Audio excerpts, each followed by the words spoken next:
Hello friends. हम लोग पढ़ रहे हैं विज्ञान कक्षा 9, जिसका आज पढ़ेंगे चैप्टर 12 बल तथा गति के नियम। फ्रेंड्स, आज हम लोग इस चैप्टर के सभी न्यूमेरिकल्स या आंकिक प्रश्नों को हल करेंगे, ठीक है। बाद में इसके नेक्स्ट पार्ट में जितने भी थ्योरेटिकल क्वेश्चन हैं जो एक्सप्लेन करने वाले हैं उनको पढ़ेंगे। आज सिर्फ न्यूमेरिकल पढ़ेंगे। तो आइए वीडियो को शुरू करते हैं। तो सबसे पहले हम लोग देखेंगे जो हमारा पहला क्वेश्चन है उसको, ठीक है। तो चलिए वीडियो को शुरू करते हैं। जो हमारा पहला क्वेश्चन है, देखिए वो ये रहा। एक ट्रक विरामावस्था से देखिए, न्यूमेरिकल लगाने का मतलब है जो जो आपको पॉइंट मिले उसको नोट करते चलिए। विरामावस्था कह रहा, मतलब जो u होगा यानी प्रारंभिक वेग वो कितना होगा, 0 होगा, ठीक है। पहाड़ी से नीचे की ओर नियत त्वरण से लुढ़कना शुरू करता है 20 सेकंड में। सेकंड में क्या होता है, समय, यानी t बराबर कितना दिया है, 20 सेकंड, ठीक। यही न्यूमेरिकल लगाने का सबसे बढ़िया तरीका है। जो जो मिलता जाता है नोट करते जाइए। 400 मीटर की दूरी को किस अक्षर से लिखते हैं, s से। कितना दिया है, 400 मीटर, ठीक।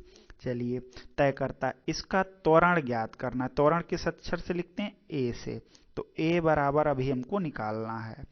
उसके बाद देखिए, इसका द्रव्यमान 7 टन है, तो द्रव्यमान को किस अक्षर से लिखते हैं, m से। और ये कितना दिया, 7 टन दिया है। तो 7 टन, 1 टन में आप जानते हैं कितने किलो। देखिए, 10 कुंटल हो या फिर कहिए 1000 किलो हो तो उसको क्या कहते हैं, 1 टन। तो ये कितने हो जाएंगे, 7000 किलो, ठीक है। ये हो गया। तो इस पर लगने वाले बल की गणना वो हम बाद में निकालें। तो पहले हमको क्या निकालना है, इसका त्वरण निकालना है। तो चलिए सबसे पहले हम लोग इसका त्वरण निकालते हैं।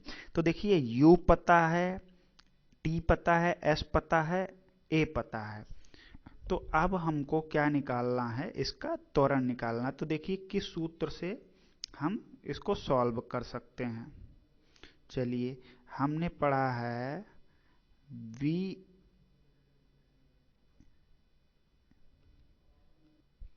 s बराबर u t plus half a t square, ठीक है।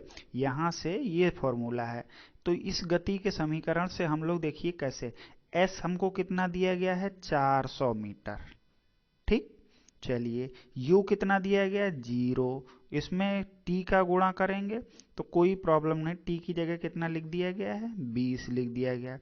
प्लस 1/2 ऐसे रहने दीजिए। त्वरण निकालना है। t का मान कितना दिया गया है, 20। तो यहाँ देखिए t का स्क्वायर है, यानी हम 20 गुणे 20 दो बार लिखेंगे, ठीक। तो ये देखिए 400 आया, बराबर ये कितना हो जाएगा, 0 हो जाएगा। क्यों, क्योंकि 0 में गुणा कर रहे हैं। तो ये देखिए 2 से इसको काटें तो कितना आया, 10। तो यहाँ पे और 10 का इस 20 में गुणा करें तो कितना आएगा, 200। 200 आया, और साथ में क्या आएगा, a आएगा, ठीक है। तो अब ये रहा 400, ये जो 200 है वो कहाँ आएगा, इसके नीचे।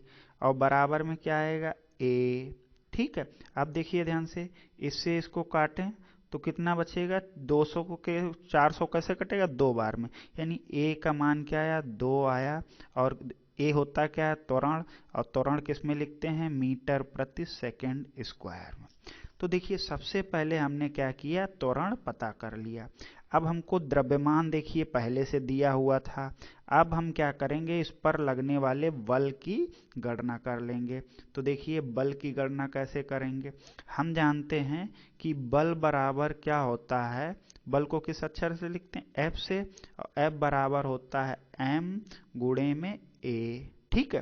तो m कितना दिया था, 7 टन। 7 टन मतलब 7000 किलो। और a कितना निकाला, 2। तो ये कितना आ जाएगा, 7 दूनी 14,000। और बल का मात्रक क्या होगा, न्यूटन, ठीक है। तो इस सब का जो आंसर होगा वो कितना होगा, 7000 न्यूटन बल, ठीक है। तो इस सवाल के हमने दोनों चीजों को निकाल लिया। आइए अब करते हैं नेक्स्ट क्वेश्चन। तो नेक्स्ट क्वेश्चन ये कहता है 6.1 किलोग्राम। तरीका पूरा वही रहेगा, जो जो चीज मिलती है उसको नोट करते चलिए। m बराबर 1 किलोग्राम, द्रव्यमान के एक पत्थर को 20 मीटर प्रति सेकंड के वेग से जमी हुई झील की सतह पर फेंका जाता है। यानी फेंक रहे हैं तो शुरुआत में ही तो फेंकेंगे। तो ये कितना दिया है, प्रारंभिक वेग 20 मीटर प्रति सेकंड।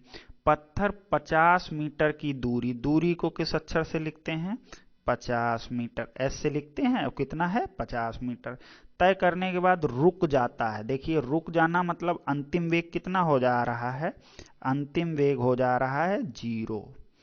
पत्थर और बर्फ के बीच लगने वाला घर्षण बल ज्ञात कीजिए।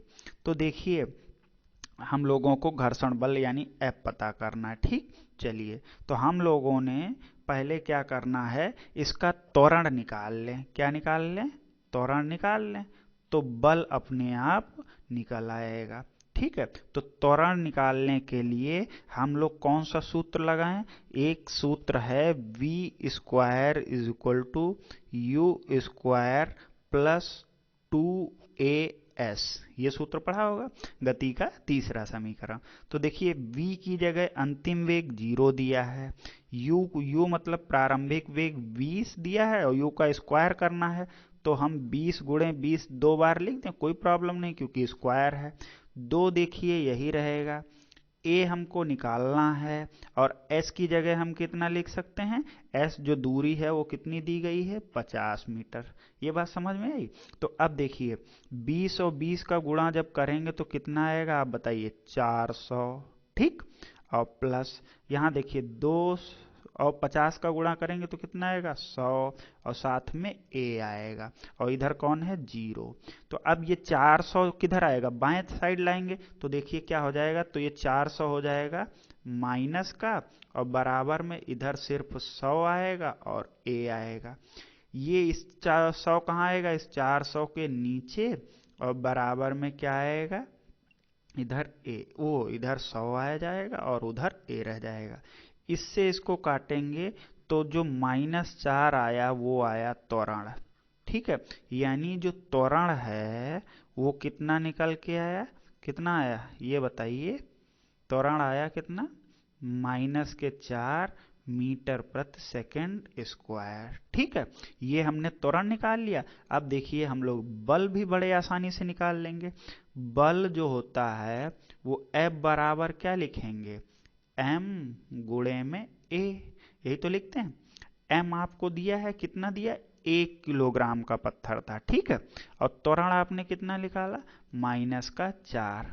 तो अब ये देखिए तो आंसर कितना है, -4, यानी F का मान जो आया है वो 4 न्यूटन आया है। ठीक है, अब माइनस चिन्ह क्या बता रहा है कि जैसे देखिए समझ से, ये जो माइनस का चिन्ह है ये क्या बता रहा है, जब आपने कोई पत्थर फेंका इधर की तरफ तो ये क्या है, पत्थर की गति की दिशा है।